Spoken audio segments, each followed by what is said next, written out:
찬미 예수님. 네, 2022년이 이제 서서히 막이 내리고 있네요. 여러분들은 2022년 어떻게 사셨나요?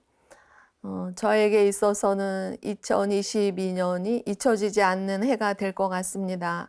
여러분과 함께 이렇게 방송 안에서 만났고, 또 여러분들이 저의 강의를 듣고 많은 분들이 힘을 얻었다고 그렇게 말씀해 주셔서 정말 하느님께 영광을 드리는 그런 해가 되었습니다. 제가 지난주에 말씀드린 우리가 하루하루 살았는데 하루하루가 살아서 1년이 이제 마무리되고 있네요. 정말 이 하루하루 사시느라 여러분 모두 수고하셨습니다. 우리가 이렇게 살아있다는 거, 지금 이 순간 살면서 뒤를 돌아다 보면 많은 고통들이 있었고 기쁨도 있었지만 그런 어려움의 시간들이 더 많이 이렇게 기억이 납니다. 그렇지만 그 고통이 결코 나에게 해로운 것이 아니고 이 고통이라는 씨앗 속에는 분명히 성공과 승리의 씨앗이 그 안에 들어있거든요. 그래서 여러분들이 이 올 한 해를 마무리하면서 기뻐하세요. 그리고 감사하세요. 하느님께 감사. 하박국 예언자의 그 글에 보면은 모든 것에 감사하래요. 내가 실패해도 감사. 어려움이 왔어도 감사. 성공에만 감사가 아니라 실패해도 감사. 희망에만이 아니라 절망에도 감사. 가진 것이 아니라 없는 것에도 감사. 이렇게 감사를 하라는 하박국 예언자의 말씀이 있죠. 그래서 저 같은 경우에는요, 어릴 때부터 제가 어려움이 오면 즉시 하느님께 하느님, 저한테 지금 이런 어려움이 있는데 제가 지금 이 어려움을 이거를 연옥영혼을 구원하는 데 쓰겠습니다. 예전에 공소에서 일할 때 사람들이 그 공소 아주 큰 부잣집은 감을 곳곳에서 사서 이제 산처럼 싸놓고 감을 깎아요. 그래서 도시에 있는 사람들을 일당을 주고 그 감을 깎거든요. 근데 우리 수녀들한테도 와서 감을 깎아달라고 그래요. 그러면 우리가 앞치마를 치고 가서 하루 종일 그 감을 깎고 옵니다.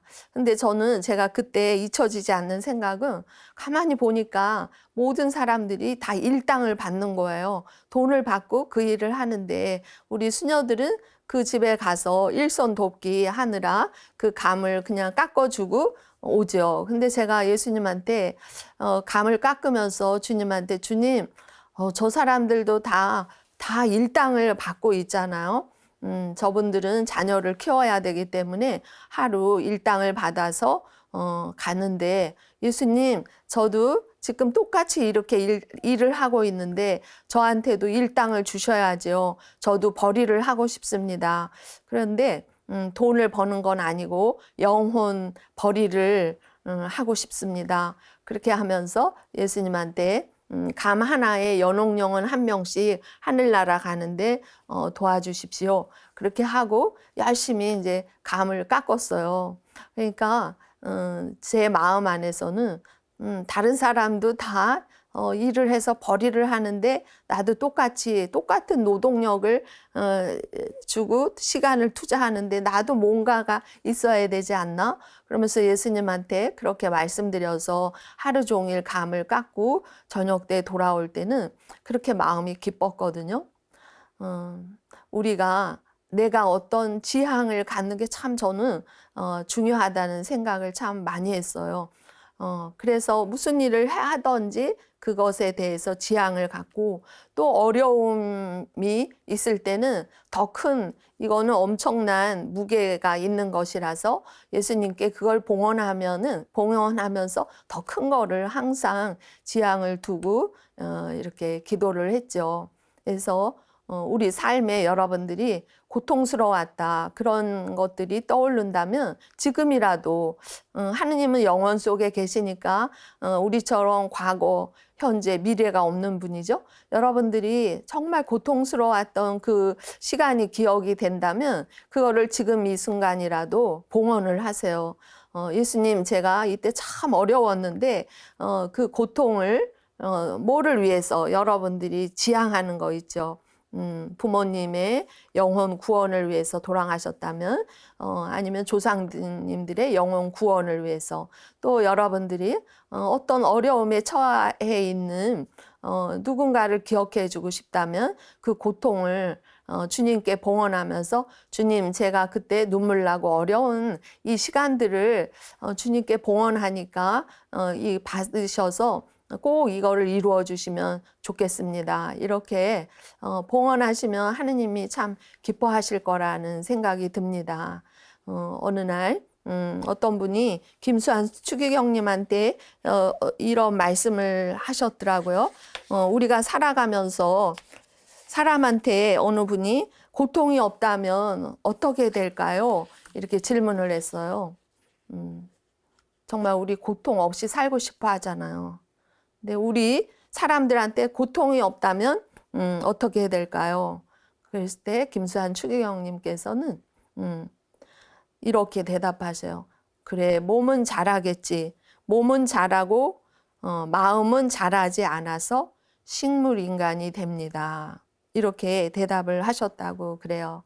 그래서 이 고통은 우리 마음을 자라게 하고 우리 영혼을 성숙하게 하는 것입니다.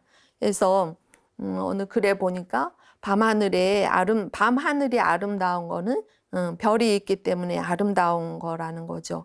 우리의 인생길에도 이렇게 반드시 어두움의 밤이 있어요.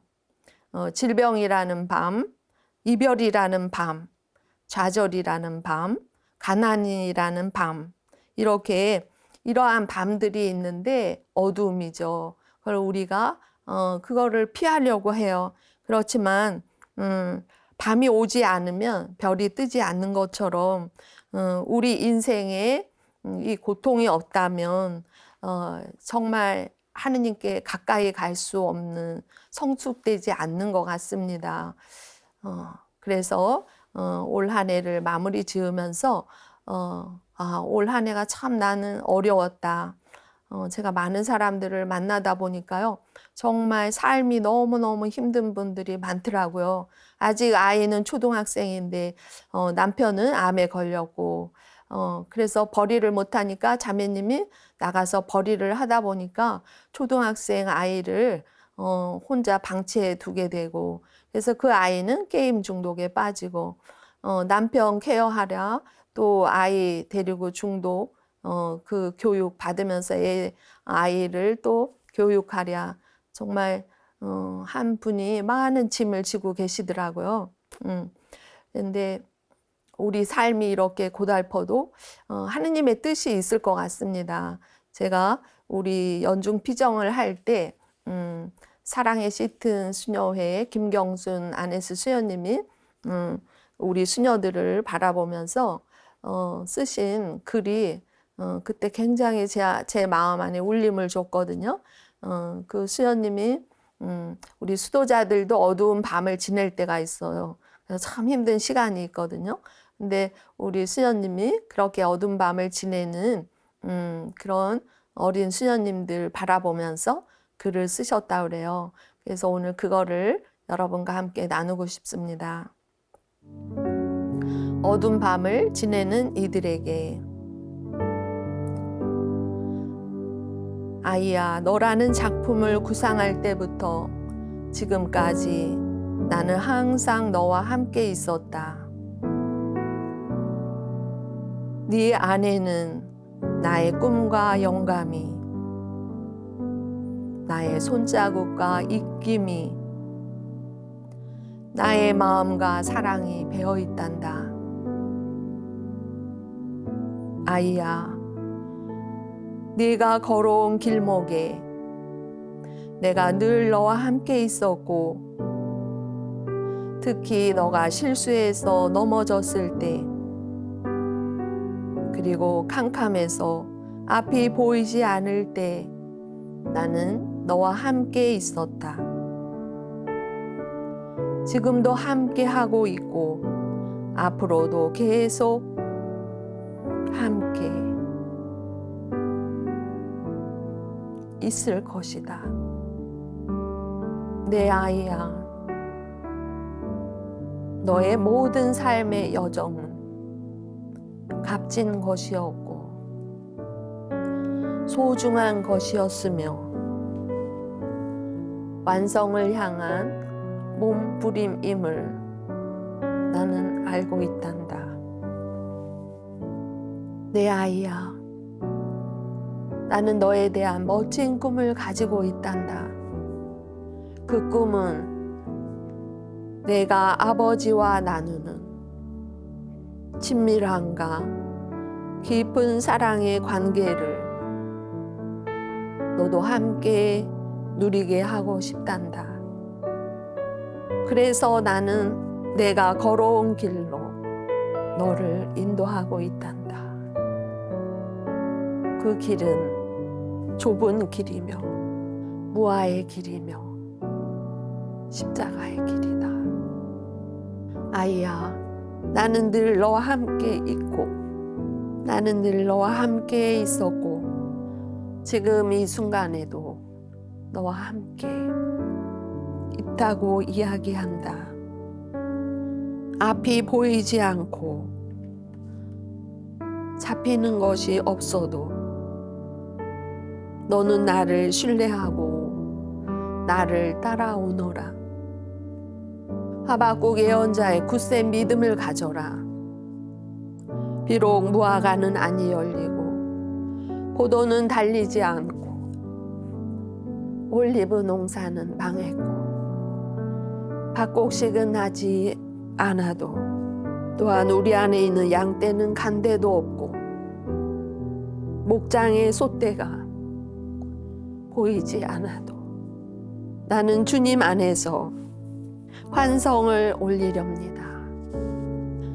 나를 구하신 하느님 앞에서 기뻐 뛰렵니다. 나의 주님께서 힘이 되어 주시고 사슴처럼 날랜 다리를 주시어 저로 하여금 산등성이를 마구 치닫게 하소서. 아멘. 하느님께서는 나의 하루하루의 그 삶을 내가 게을렀건 좀 부족했건, 예?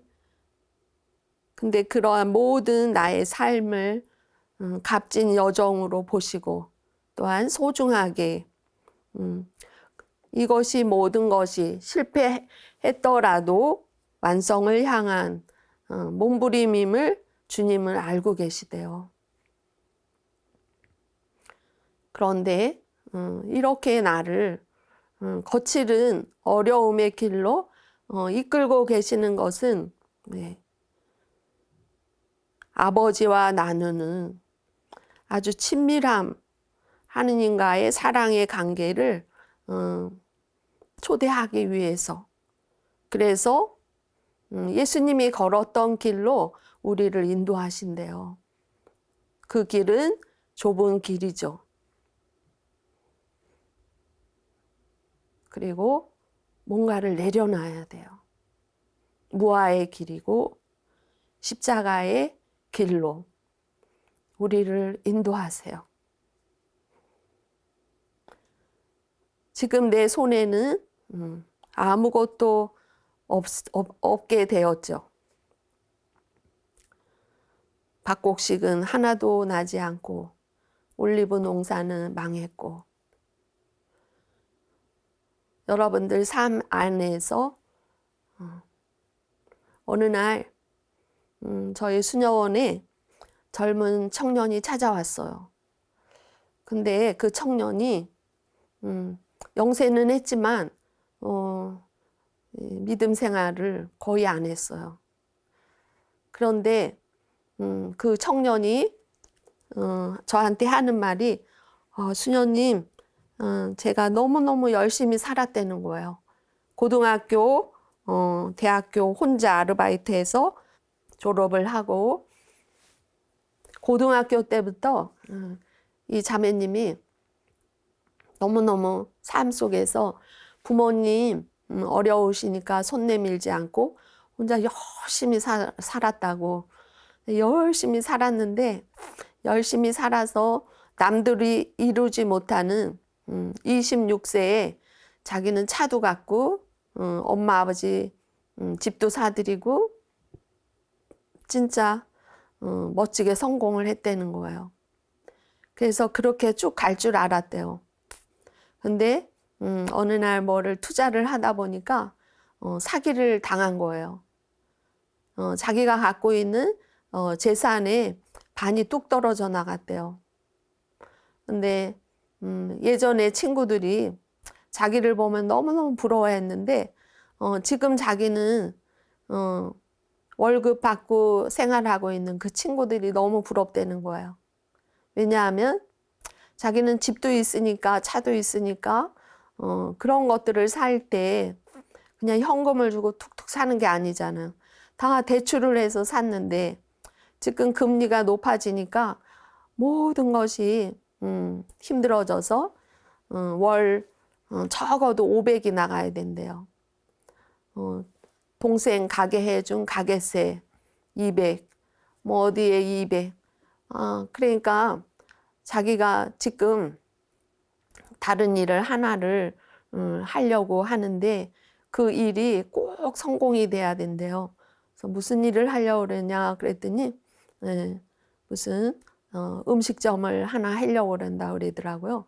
그래서 요새 장사가 다 어렵고 안 된다는데 어떻게 잘 될 수 있을까요? 그랬더니 그분은 앞뒤가 없대요. 수녀님, 이 장사가 안 되면 자기는 완전히 죽음이래요. 어떻게 해서든지 이게 돼야 된다는 거예요. 그러면서 이 절망감 앞에 이분이 서 계시더라고요. 이분을 이렇게 제가 보면서 요즘 많은 젊은이들이 이 얼마나 삶 속에서 이렇게 사는 분들이 많을까 그런 마음이 이렇게 생겼어요. 그분이 너무너무 많이 어렵고 그러니까 자기가 신자인데도 정말 이 너무 절박하니까 어디 물으러 안 갈 수가 없었다는 거예요. 그래서 고해성사를 보고 또다시 이렇게 뉘우쳤지만 그럴 때는 어쩔 수가 없었다는 그 얘기를 또 들었어요. 우리가 우리 인생에서 그 자매를 보면서 지금 이 위기가 다시 기회가 될 수 있도록 우선 하느님을 찾으라고 하느님께 의지하는 마음부터 가져야 된다. 그래서 그분하고 한참 이야기를 하고 다시금 기도할 수 있게 도와드리긴 했는데요. 우리가 내가 이런 걸 다 잃어버렸다고 생각할 때 우리에게는 하느님이 계신 거예요. 하느님이 우리를 바라보고 계시고 우리와 함께 하시거든요. 근데 하느님이 계신데 왜 나를 이렇게 어렵게 하십니까? 그거는 헛것을 찾아가다가 헛것이 되지 말고 생명이신 하느님을 만나라고, 그 고통 안에서 하느님을 만나라고 하느님이 손을 내미는 순간이에요. 그 고통의 순간이. 그래서 오늘 이 말씀에서 하박국 예언자처럼 이런 것이 모두 없어도 나는 주님 안에서 환성을 올리렵니다. 나를 구하신 하느님 앞에서 기뻐 뛰렵니다. 내가 살아있고 나의 아버지가 하느님이시다. 나의 아버지가 하느님이시다. 하느님을 여러분들이 진심으로 믿고 부른다면 그분이 나의 힘이 되어주시고 내가 어려움이 있어도 그 내 안에 그 믿음, 하느님께 대한 온전한 믿음이 있으면 산등성이를 마구 치닫고 뛰어 올라갈 수 있는 힘이 있어요. 그게 믿음의 힘이에요. 그래서 여러분과 네, 이 강의를 하면서 2022년에 마지막 강의네요. 이 강의를 하면서 정말 올 한 해 하느님께 받은 은혜에 대해서 여러분들이 남은 시간 앞으로 며칠 안 남았죠. 계속 감사만 하세요. 주님께 감사. 저한테 수연님 감사할 게 한 톨도 없는데 뭐를 감사해야 합니까? 그런데 제가 보니까요. 어떤 분은 묵주기도를 하는데 그 묵주기도 하고 싶은데 이 손가락이 없는 거예요. 손가락이. 그래서 묵주알을 못 돌리는 거예요. 그러니까 집에다가 이렇게 발을 이렇게 만들어 놓고 거기다가 네? 이 손가락이 없으니까 이 손등으로 하나씩 밀면서 묵주기도 하고 계시더라고요. 그러니까 우리 여러분들이 감사할 일이 없다가 아니고 정말 내 두 다리로 걸을 수 있어 감사합니다. 내가 두 눈으로 이렇게 바라볼 수 있어 감사하고 하느님이 나에게 이런 건강 허락해 주심에 감사하고 여러분 자녀들이 건강하게 있는 것도 감사하고 그렇게 남은 시간을 계속 감사만 하세요. 그러면 여러분 마음 안에서 용기가 나고 힘이 나고 다른 새로운 희망이 생기거든요. 이제 이 감사라는 이 단어 자체 안에 힘이 있더라고요. 그래서 여러분들이 억지로라도 감사하세요. 억지로라도. 지금 뭐 하나 감사할 일 없다고 생각하지 마시고 그래 내가 누워 있을 수 있는 이 공간이 있어 감사합니다. 덮을 수 있는 이불이 있어 감사합니다. 물 드시면서 내가 이 물을 마실 수 있어 감사합니다. 그렇게 매 순간 감사만 해보셔요. 그러면 2023년은 아주 희망찬 해가 되겠죠. 그렇게 감사로 마무리하시면 좋겠고요. 또 새해가 돌아옵니다. 새해를 맞이하면서 여러분들은 어떤 결심을 할까요? 네, 새해가 제가 추천하고 싶은 거는 새해를 맞이할 때 여러분이 한 해를 보내고 또 새해를 맞이할 때 주님께 주님 2023년은 제가 성인 되는 한 해가 되고 싶습니다. 제가 하느님을 모시고 살면서 이렇게 거룩한 이렇게 삶이 되도록 축복해 주십시오. 올 한 해가 아주 거룩한 해가 될 수 있도록 저를 축복해 주십시오. 성인 되는 해가 될 수 있도록 축복해 주십시오. 이렇게 하시면 좋겠다라는 생각이 듭니다. 우리 창설자께서는 우리 보고 항상 면역무화, 우리가 성인 되는 길은 면역무화다 이렇게 말씀하셨는데요. 근데 어느 날 어떤 신부님 강의를 들었어요. 근데 그 신부님이 하시는 성인 되는 방법은 참 쉬운 방법을 알려주시더라고요. 그거는 뭐냐면 성인 되기 위해서 첫 번째는 기뻐하기. 사실은 이 돈보스코 성인이 하신 말씀이에요.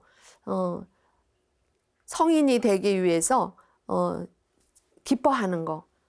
기뻐하면 성인이 된다는 말씀을 하셨고, 두 번째는 자기 일에 아주 충실한 거. 자기가 맡은 일, 자기가 해야 할 일에 충실한 거. 세 번째는 예수님께 어떻든 예수님께 사람들을 인도하는 거. 이거를 가르쳐 주셨다 그래요. 그래서 이 돈보스코 성인이 하신 성인 되는 이 세 가지를 열심히 실천해서 성인 되신 분이 바로 도미니코 사비오 성인이시래요. 그래서 여러분들 2023년을 성인 되는 해가 되도록 노력해보자. 첫 번째 기뻐하기죠. 기뻐하세요. 어려워도 힘들어도 기뻐하는 거. 우리 바오로 사도께서도 말씀하시죠. 항상 기뻐하라고. 근데 이 힘들고 어려움 속에서 왜 기뻐해야 하는가? 저는 어느 날 주께서 마련하신 날, 오늘은 주께서 마련하신 날, 그 노래 있죠. 오늘은 주님께서 마련하신 날, 기뻐하고 춤들을 추자. 그랬는데, 주님께서 마련하신 이 날, 오늘, 주님이 오늘을 나한테 마련하셨거든요. 이 날을 기뻐하고 춤들을 추자. 왜냐하면, 네, 나는 하느님의 자녀이기 때문에, 내가 하느님의 자녀이기 때문에, 하느님은 이미 나를 위해서 모든 것을 하신 분이고, 내가 그분의 자녀로서 내가 이 세상에 살면서 이미 하느님 나라 천국을 바라보고 살잖아요. 예수님이 나의 모든 걸 감당해 주셨어요. 우리 인간이 가장 두려워하는 거 죽음이죠. 죽음 끝에 뭐가 있을지 가장 궁금해요. 근데 우리는 나의 이 죽음을 해결해 주신 분이 바로 예수님이시잖아요. 그래서 주님께서 마련하신 오늘을 기뻐하고 춤들을 추자라고 하시잖아요. 그래서 여러분들이 매일매일 하루하루 살면서 기뻐해 보세요. 기뻐하면 마귀들이 기뻐하는 사람들 안에 자리를 못 잡는 거라는 생각을 해요. 그래서 항상 기뻐하셔요. 항상 기뻐하시고 또 두 번째는 자신의 일에 충실하라는 거야. 그러니까 우리가 신앙생활 하면서 자신이 해야 할 일들이 있죠. 엄마는 엄마로서, 아빠는 아빠로서, 또 자녀들은 자녀로서 그 일에 충실하면 돼요. 그래서 특별히 저는 엄마의 역할이 가장 중요하다고 생각이 들거든요. 그 가정에서 엄마가 믿음이 탁 서 있고 엄마가 올곧게 살면 그 남편도 자녀도 다 성화가 될 수 있어요. 네, 어느 날 어떤 분이 저한테 이야기하시면서 우리 엄마 아버지는 매일 싸웠다는 거야, 매일. 그러면서 그 자매님이 자기가 볼 때는 정말 별것도 아닌데 엄마 아버지는 그걸로 매일 싸웠대요. 그러면서 왜 우리 아버지 발꿈치에만 그 밥풀이 떨어져서 그걸 밟게 되는지, 아버지가 꼭 밥풀을 밟으면 그걸로 또 시작이 된대요, 싸움이. 그러면 당신은 엄마 아버지가 매일 정말 당신이 볼 때 아무것도 아닌데 그거 가지고 싸움을 하면 마음이 슬퍼서 옥상에 올라가서 하늘을 쳐다보고 있었던 기억이 난다고 하더라고요. 그러니까 이 부모님이 가정에서 화목하게 지내는 그것이 바로 자녀들을 제일 잘 키우는 방법인 것 같아요. 근데 엄마 아버지가 안 싸우는 집은 없죠. 안 싸우는 집은 없어요. 저희 부모님도 항상 아버지가 술 먹고 오시면 항상 불화가 났죠. 예. 그런데도 내 눈으로 볼 때는 아버지가 잘못해요. 술 드시고 오시고 아버지가 또 힘들게 하셔요. 그런데도 엄마가 잘 참아주고 아버지를 조금 잘 이렇게 이해해주면 좋은데, 엄마는 또 이렇게 아버지한테 잔소리하면서 또 더 큰 소리가 나고, 그러니까 분명히 아버지가 잘못하지만 마음속에서 자녀들은 엄마가 참지 않고 있는 엄마 때문에 더 화가 나더라고요. 그래서 정말 여러분들이 자녀를 위해서 뭐든지 다 하고 싶어 하잖아요. 근데 그 아이한테 좋은 거 먹이고 좋은 옷을 입히고 이게 중요한 게 아니라 엄마 아빠가 화목하게 지내는 그 모습, 그것이 자녀 교육에는 최고인 것 같아요. 그래서 애들 보는 앞에서는 절대로 싸우지 마시고, 싸우고 싶으면 아이들이 안 보는 데서 싸우는 것도 참 지혜이죠. 그래서 자신의 그 일에 충실하게 살려고 하면 성인이 된대요. 또 우리 자매님들 제가 볼 때 성당에서 열심히 봉사 많이 하시죠. 성당에 오면 다 자매님들이죠. 그리고 자매님들이 없으면 성당이 이렇게 돌아가지를 않아요. 모든 봉사 다 자매님들이 다 하시는데, 근데 제가 또 보니까 성당에서 열심히 봉사하시는 분들의 자녀들이 상처가 많더라고요. 집에 오면 엄마는 항상 없고 성당 가 계시고, 그래서 자녀들이 냉담하는 분들이 많으시더라고요.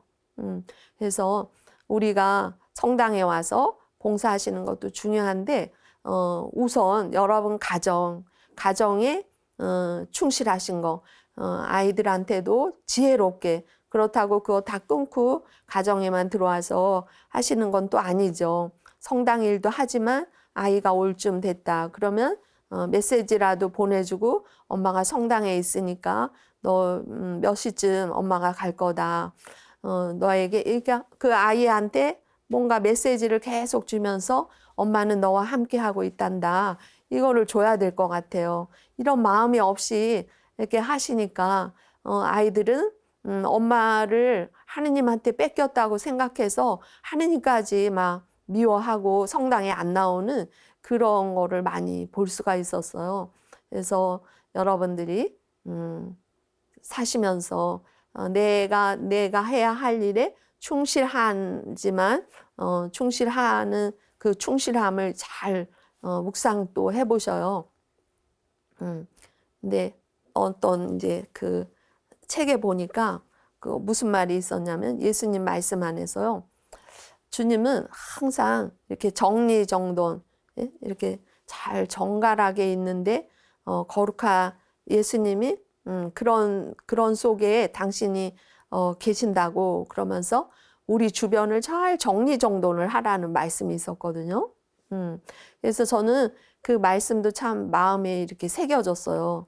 우리가 살고 있는 이 삶의 여러분 가정도 이렇게 정리정돈을 잘 한 집하고, 그냥 막 이렇게 늘어놓고 정리정돈 안 돼서 뭐 하나 찾으려면 뭐 다 뒤져야 되고, 그 집에 딱 들어가면은 정리정돈이 되어 있어야 되는데, 그렇지 않으면 주님도 그 집에 머무르시기가 힘드신다는 거죠. 그래서 일상 하루하루 살면서 하루하루 이렇게 정리정돈 하는 것도 습관인 것 같습니다. 그 습관을 잘 들여서 여러분 집이 이 집은 정말 성전 같구나. 여기 들어오니까 기도하고 싶네. 이런 마음이 들도록 여러분 가정을 꼭 비싼 인테리어가 아니어도 정갈하게 정리정돈 되어 있게끔, 그래서 2023년 자신의 일에 충실하자, 거기에 작은 제목 하나를 넣어서 우리 집을 정갈하게 하자, 성전처럼 정갈하게 하자, 이것도 하면 좋겠다, 이런 마음이 들어요. 그리고 또 하느님, 세 번째, 성인이 되려면 한 사람, 매일 한 사람씩 하느님한테 하느님을 전하기. 내가 지나가는 사람, 내 곁을 오늘 하루 만나는 사람한테 어떻든 오늘 하루 하느님을 전하는 거 하실 수 있겠죠. 오늘 딸한테도, 엄마가 오늘 기도하면서 내가 이런 생각이 떠올랐다. 하느님 말씀 전해주는 거죠. 근데 우리가 가족끼리 살면서 다른 데서는 얘기하지만 가족끼리는 또 이렇게 하느님 이야기를 잘 안 할 수가 있거든요. 근데 여러분 가정에서 자녀들과 남편 만나면은 남편한테 이제 하느님 이야기 한번 해보셔요. 근데 하느님에 대해서 그러면 우리 부인이 지금 저런 하느님께 대한 믿음 생활을 저렇게 하고 있구나. 그렇게 하면서 그 남편이 안 듣는 것 같지만 힘을 받거든요. 힘을 받아요.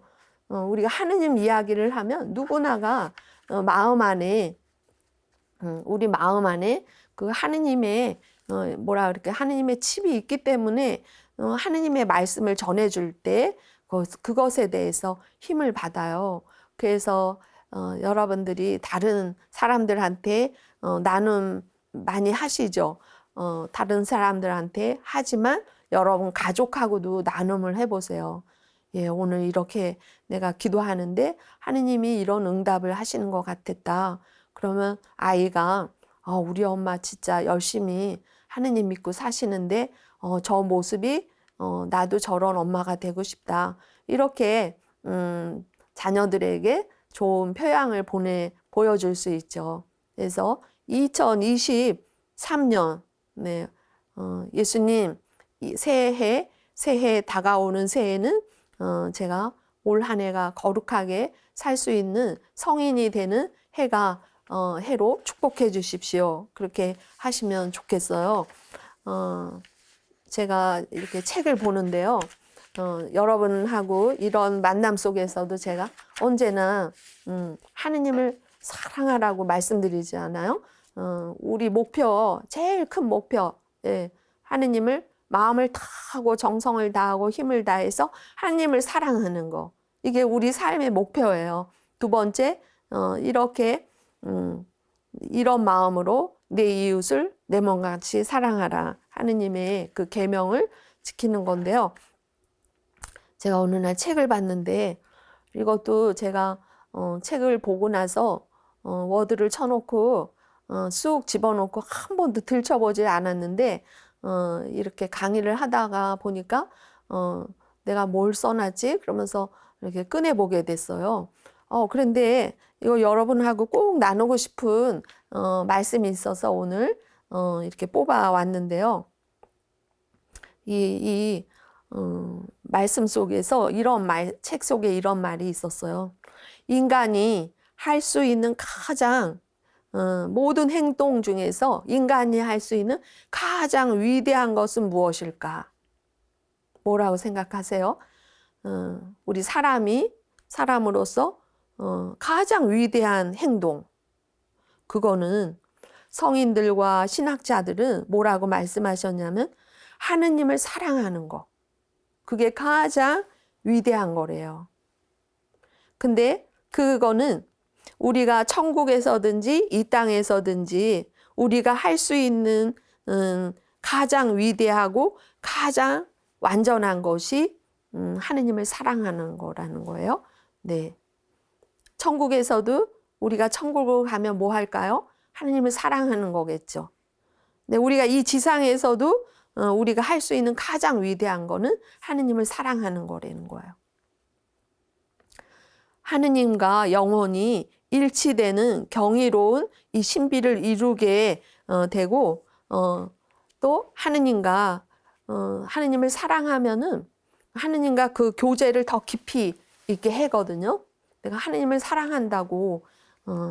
근데 제가 제 체험을 좀 말씀드리면 어느 날 제가 하느님을 진짜 사랑한다고 늘 말씀을 드리면서 어릴 때부터 살았는데 어느 해에요. 종신서원도 했고 한참 지났죠.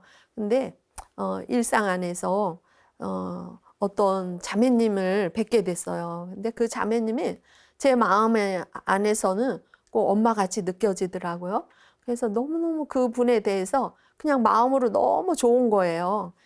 그런 체험이 한 번 있거든요. 근데 이제 제가 연중 피정을 갔어요. 연중 피정을 갔는데 깜짝 놀래게 제가 앉아 있으면 성당 앞에 이렇게 성당에 앉아 있잖아요. 그러면 제가 제 마음에서 엄마같이 느껴졌던 그 자매님이 성당에 앉아 계시고 제가 복도에 나오면 그분이 계신 거예요. 깜짝 놀랐죠. 제가 또 식당에 가면 식당에도 그 자매님이 있는 거예요. 와, 그래서 제가 이 자매님을 마치 엄마같이 느껴지는 마음으로 이게 그러니까 그런 마음이 들었는데 내가 이분에 대해서 마음이 이렇게 많이 애착이 되어 있구나. 그거를 피정 가서 알게 됐어요. 근데 피정하는데요, 주님이 제 마음 안에서 누시아야 아브라함이 이삭 바치듯이 제단에 그 자매를 바치라고 그러더라고요. 이삭이 아브라함 바치는 것처럼 바치라고 그랬는데 그 순간에 제가 주님한테 주님 다른 거 다 할게요. 주님이 하라는 거 다 하겠습니다. 그런데 예수님 이분 한 분만 제가 좀 마음으로 사랑하고 있으면 안 될까요? 그랬어요. 근데 주님께서 이분을 아브라함, 이삭 바치듯이 바치라고 그랬는데요. 그 다음부터 제가 그거를 기도하면서 안 들은 척 했어요. 그거 모르는 척하고 안 들은 척하고 그러면서 이제 계속 연중 피정이 이어지고 이제 거의 내일 아침이면 파견 미사로 연중 피정이 끝나거든요. 근데 제가 주님이 바치라고 그랬는데 바치지 않았으니까 너무너무 이 마음 안에서요 부담이 있죠. 부담이 있어서 그날 마지막 피정하는 밤에요. 제가 이랬어요. 예수님 알겠습니다. 바치겠습니다. 네, 그래서 그 마음이 딱 생겼어요. 그래서 내일 아침에 이제 동이 트면 제일 먼저 성당에 가서 그분을 아브라함이 이삭 바치듯이 제단에 쌓아서 제단에 이렇게 해서 그분을 내가 하느님께 온전히 바친다고 바치겠다 이렇게 마음을 먹었어요. 그러고서 나서 아침에 일찍 그 성당에 갔죠. 성당에 갔는데요. 저 너무 깜짝 놀랐어요. 저는 제가 성당에 가서 제단을 다 쌓고 그리고 그분을 묶어서 거기에다 올려놓고 불칼로 내가 그분을 하느님께 온전히 바친다고 그렇게 바쳐야만 하느님이 받는 줄 알았거든요. 근데 깜짝 놀란 거는 제가 그 밤에 주님 이 자매님을 온전히 바치겠습니다 했을 때 받으셨더라고요. 성당에 아무도 없는 성당에 새벽에 제일 먼저 갔는데요. 하느님은 이미 그걸 받으셨다는 느낌이 와요. 그 성당 안에요. 하얀 꽃이 이렇게 폈는데 거기에서 너무너무 짙은 그 꽃 향기가 나더라고요. 그래서 제가 그때 그 체험을 또 잊을 수가 없는데 저는 누군가를 내가 이렇게 마음으로 사랑하면 절대 안 되는 질투하는 하느님 그래서 그 분하고 이제 다시는 못 만나고 안 만나지고 그렇게 받쳐지는 줄 알았거든요. 근데 하느님 그런 분이 아니시더라고요. 그분하고 역시 이렇게 만났는데 만나고 대화하고 이렇게 하지만 제가 그 체험 이후에 그분에 대한 제 마음 안에 애착, 너무너무 애착하고 있는 그 애착을 끊어주신 거예요. 그러면서 제가 저 자신도 자유롭게 되어지는 체험을 주셨거든요. 그래서요, 정말 이렇게 하느님을 사랑하면서 가게 되면은 하느님이 면밀하게 내 마음도 살펴주시게 되더라고요. 그래서 하느님과 더 깊은 교제를 하게 하고 또 하느님을 사랑하고 있으면 용서받을 수 없는 큰 죄를 지은 사람도 오직 하느님을 진실되게 사랑하기만 하면 즉시 은총을 얻어서 세례받아 죄 없는 상태처럼 회복시켜 주신대요. 그러니까 용서할 수 없는 큰 죄를 지은 사람도 정말 하느님을 진실하게 사랑하면 다 용서받을 수 있다는 거죠. 네. 그리고 단지 하느님을 사랑하는 것으로 가벼운 죄는 사라지고 영혼의 불완전함도 해소가 된대요. 연옥불도 줄어든대요. 그리고 일은 공적도 모두 회복이 됩니다. 이렇게 써 있더라고요. 우리가 하느님을 내 마음을 다해서 정성을 다해서 힘을 다해서 이렇게 하느님을 사랑하려고 하면 이런 걸 다 연옥불도 줄여주고 내가 잃어버린 공적도 회복시켜 준대요. 그리고 이 사랑은 하느님의 은총을 끌어내는 그 중재적인 힘이 있어서 죄인을 회심하게 하고 다른 사람들로 하여금 임종할 때 회개하게 도와주고 연옥에 있는 영혼들을 도울 수 있고 고통받는 사람들에게는 하느님의 위로를 전해줄 수 있고 열심히 일하는 성직자들을 더욱 덕성스럽게 해준다 그래요. 그래서 십자가 성요한이 이렇게 쓰셨는데 하느님에 대한 완전한 사랑은 아무리 작은 행동이라도 인간이 할 수 있는 다른 선한 일을 모두 합한 것보다 더 효과적이고 더 큰 공적이 됩니다. 네. 우리가 하느님을 사랑하는 그것이 우리가 다른 모든 선한 일을 한 그것보다 더 효과적이고 더 큰 공적이 된대요. 그리고 모든 목적 중에서 하느님과 일치되는 것을 가장 절실히 바라지만 또 어떤 때는 그렇지 못할 때가 있거든요. 그런데 우리가 우리의 사랑이 이제 하느님을 사랑하려고 그러지만 내 사랑이 턱없이 부족할 때가 많죠. 그렇게 턱없이 부족할지라도 나의 하느님, 나의 선하신 당신을 사랑합니다.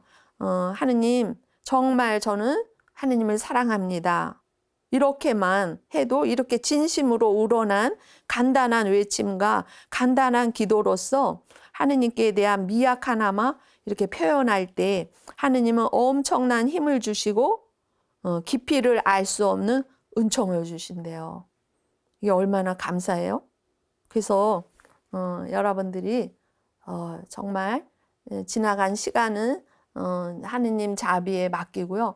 이제 하루하루 살면서 제1 목표 하느님을 사랑하는 거. 하느님을 사랑하면 이 모든 이 하느님이 나에게 엄청난 힘을 주시고 깊이를 알 수 없는 은총을 주신대요. 그래서 저는 제가 이렇게 강의하면서 많은 분들한테 하느님이 제일 좋아하시는 기도는 하느님 사랑합니다. 하느님 사랑합니다. 하느님 사랑합니다. 이거 많이 하라고 그러거든요. 근데 제가 오늘 이 글을 다시 한번 읽으면서 정말 그 기도가 정말 좋은 기도구나. 그래서 여러분들이 아침에 눈 떠서 하루 시작할 때요. 묵주 있잖아요. 묵주를 들고 하느님 사랑합니다. 하느님 사랑합니다. 여기 이 글에 보면 하느님에 대한 사랑을 실천하기가 쉽습니다. 군중 속에서 든지 침대에 혼자 있을 때든지 상관이 없대요. 신호등이나 엘리베이터 혹은 음식점에서 주문을 기다릴 때 또는 텔레비전 선전이 나오는 동안에도 그 동안에도 사랑을 표현할 수 있습니다.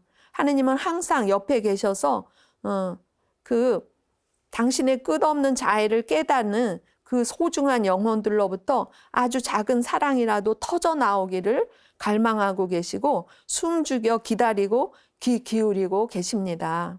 어떤 사람에게는 벽에 걸린 예수님의 성화를 바라볼 때 사랑이 더 쉽게 우러나올지도 모릅니다. 혹은 이렇게 노을을 바라보면서 또는 아이들과 또한 반려견들과 즐겁게 놀 때도 또 따뜻한 샤워를 할 때도 그 하느님께 대한 우러나오는 그 감사의 기도를 드릴 수 있습니다.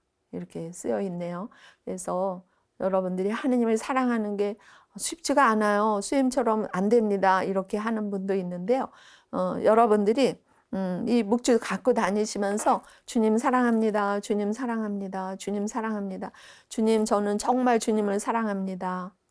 주님 과거에도 저는 주님을 사랑했고 지금 현재에도 주님을 사랑하고 제 미래에도 저는 주님을 사랑할 겁니다. 이렇게 고백을 해보세요. 이런 고백이 하느님께 가는 천국 가는 계단을 만든다고 말씀하셨는데 여러분들이 2023년 새해를 맞으면서 정말 하느님을 최고로 사랑하는 해가 될 수 있도록 축복기도 하시면서 또 여러분들이 만나는 사람들에게도 이러한 삶을 살자고 전해주시면 2023년이 성인되는 해가 될 것 같습니다. 네, 감사합니다. 영광이 성부와 성자와 성령께 처음과 같이 이제와 항상 영원히 아멘. 성부와 성자와 성령의 이름으로 아멘. 감사합니다.